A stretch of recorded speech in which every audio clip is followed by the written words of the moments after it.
Assalamualaikum warahmatullahi wabarakatuh. Hello everyone. This is Tami, Azka, Rahmawati with student ID number 194010018. Will be present and share and explain the last mind map that I made, and the title is business presentations. The first part is creating effective business presentations. Many of us suffer bouts of intense anxiety at the thought of having to speak or present in front of an audience. At some point, all business people have to inform others or sell an idea. Such informative and persuasive presentations are often conveyed in person and involve audiences of various size. This part divided into 4 points. Point first A is speaking skills and your career. Aspiring business people take advantage of opportunities in college to develop their speaking skills. Social and emotional skills play an important role in professional success. Interpreting information through speaking, listening, and observing is part of the skill set that will robot-proof your career. Point B is understanding presentation types. A common part of a business professional's life is making presentations. Some presentations are informative, whereas others are persuasive. And some are face-to-face and others is virtual. Some are performed before big audiences, whereas others are given to smaller groups. And some presentations are elaborate and others are simple. There are types of business presentations. First is briefing. It is an overview of summary of an issue, proposal, or problem. It is delivery of information, discussion of questions, collection of feedback. Second is report. It is oral equivalent of business reports and proposal. It is informational or persuasive oral account, simple or elaborate. Third is podcast, an audio recording distributed by app or on a website. It is opportunity to launch products, introduce and train employees, and sell products and services. Fourth is virtual presentation, collaboration facilitated by technology, smartphone app, or web application. It is real-time meeting online with remote colleges. Last is webinar.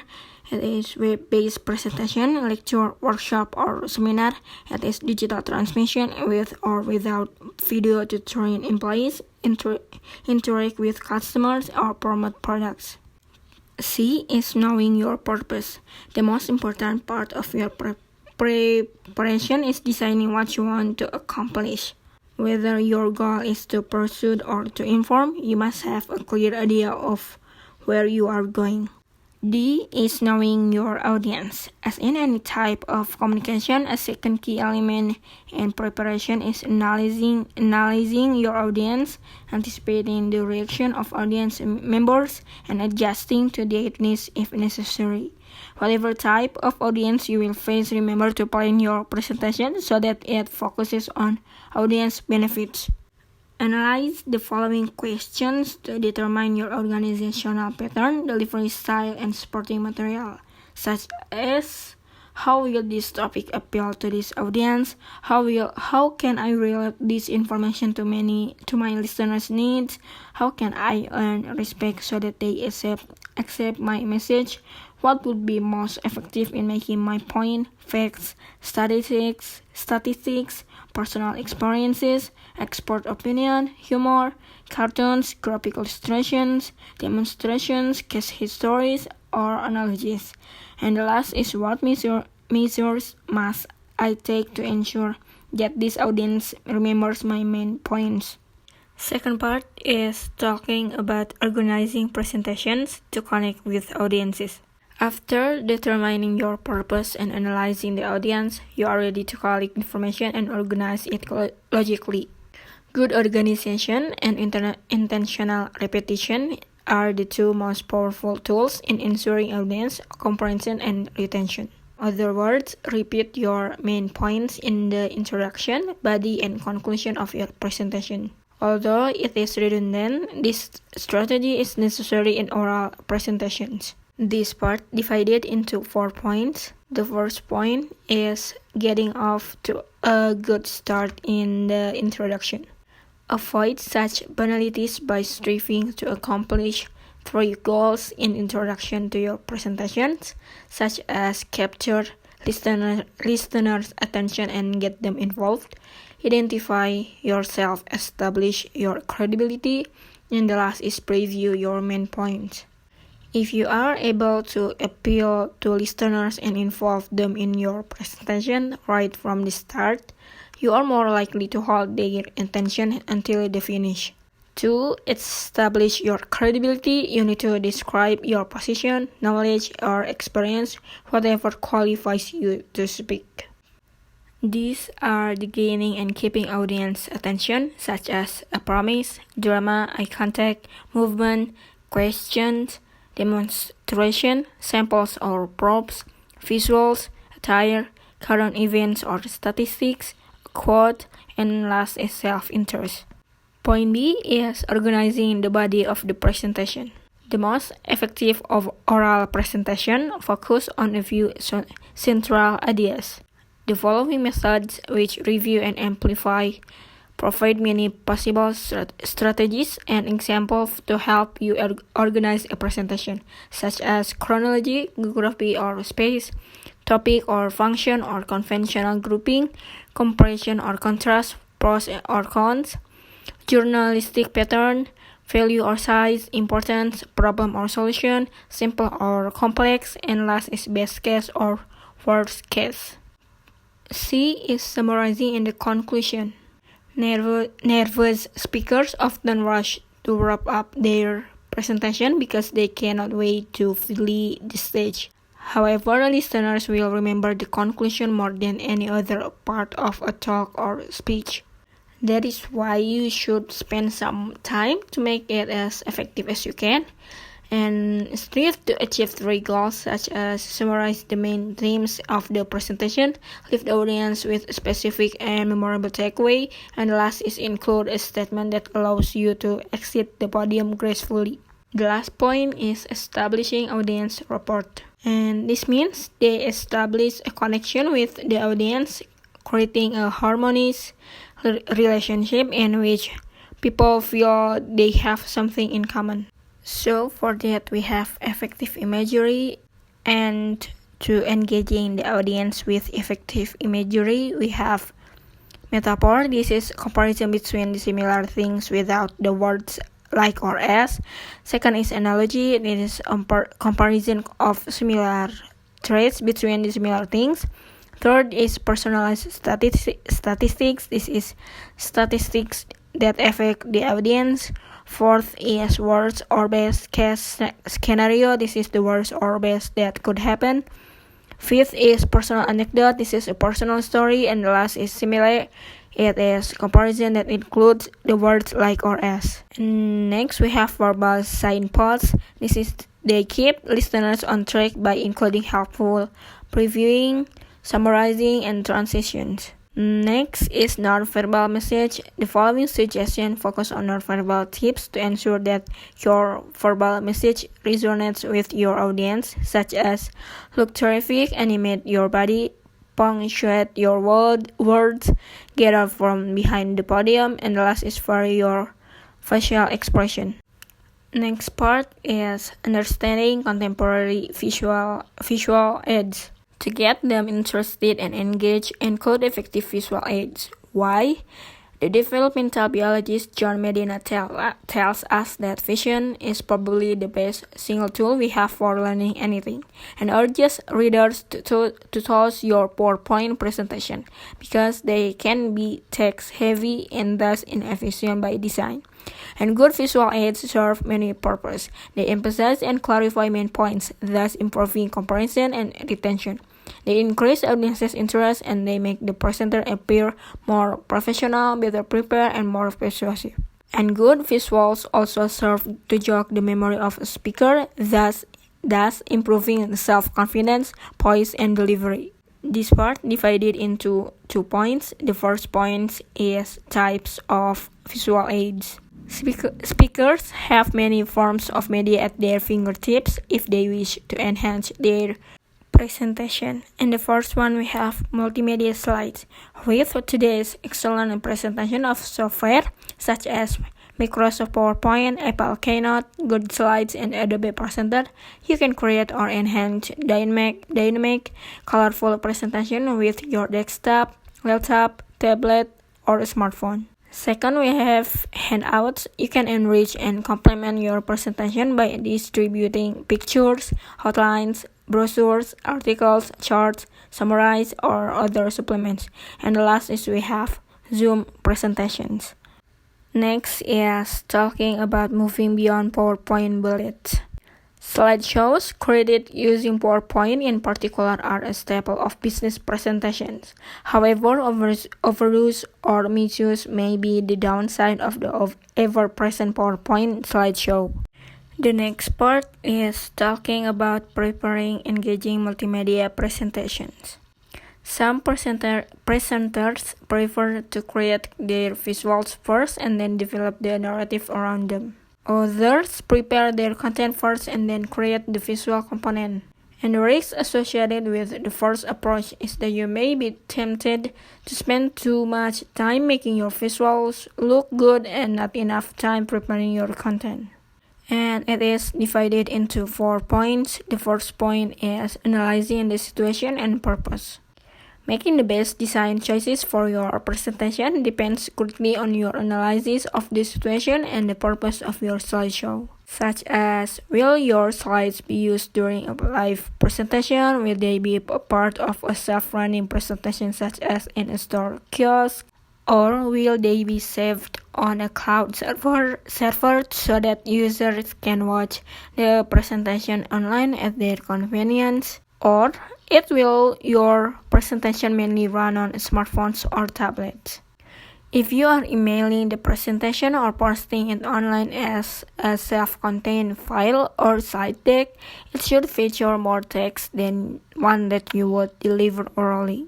If, on the other hand, you are creating slides for a live presentation, you will likely to rely more on images than on text. Second point is adjusting slide design to your audience. Think about how you can design your presentation to get the most positive response from your audience. Audiences respond, for example, to the colors, image, and special effects you use. Primary ideas are generally best conveyed with bold colors such as blue, green, and purple. Because the message that colors convey can vary from culture to culture, presenters must choose colors and other design elements carefully. Because it has an effect such as the meaning of color, the power of image, and the last is the impact of special effects. Next point is building your business presentation. After considering design principles and their effects, you are ready to start putting together your presentations. The first one is organizing your presentations. When you prepare your presentation, translate the major headings in your outline into titles for slides. Then build bullet points using short phrases. Second is composing your presentation. Create a slide or canvas only if it accomplishes at least one of the following purposes, such as generates interest in what you are saying and helps the audience follow your ideas. Second, it highlights points you want your audience to remember. Next is introduce or reviews your key points. Provides a transition from one major point to the next, and the last is illustrates and simplifies complex ideas. The third is working with templates. Fourth is revising and proofreading your presentation, and the last is evaluating your presentation. The last point is 7 steps to a powerful multimedia presentation. First, start with the text. Second, select your background and fonts. Third, choose images that help communicate your message. Fourth, create graphics. Fifth, add special effects. Sixth, create hyperlinks. 7th, move your presentation online. The last part is refining delivery, rehearsing, and performing your talk.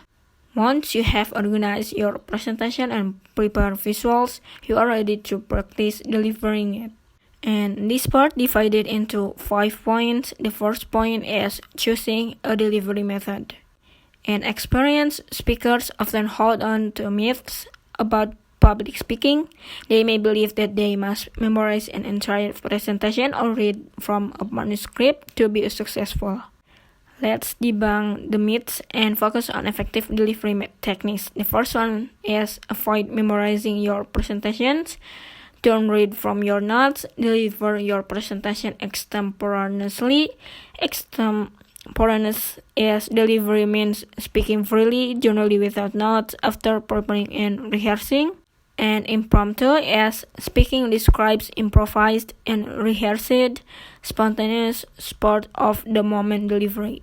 And the last is now when notes are appropriate.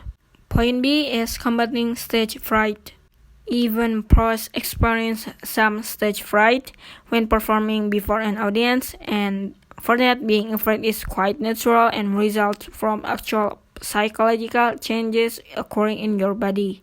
Faced with a frightening situation, your body responds with the fight, flight, freeze response.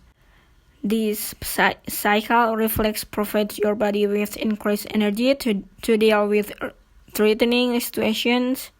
It also creates those sensations, dry mouth, sweaty hands, increased heartbeat, and stomach butterflies that we associate with stage fright. These are conquering stage fright, such as breathe deeply, comfort your fear, know your topic and calm, prepare, use positive self-talk, take a sip of water, shift the spotlight to your visuals, ignore any stumbles, and last is feel proud when you finish. Point C is before your presentation. Speaking in front of a group will be less daunting if you allow for adequate preparation, sufficient practice, and rehearsals. Interacting with the audience and limiting surprises such as malfunctioning equipment will also enhance your peace of mind. Consider the following tips for a smooth start, such as prepare thoroughly, rehearse repeatedly, time yourself, dress professionally, check the room and the equipment, greet members of the audience, practice stress reduction. Point D is during your presentation.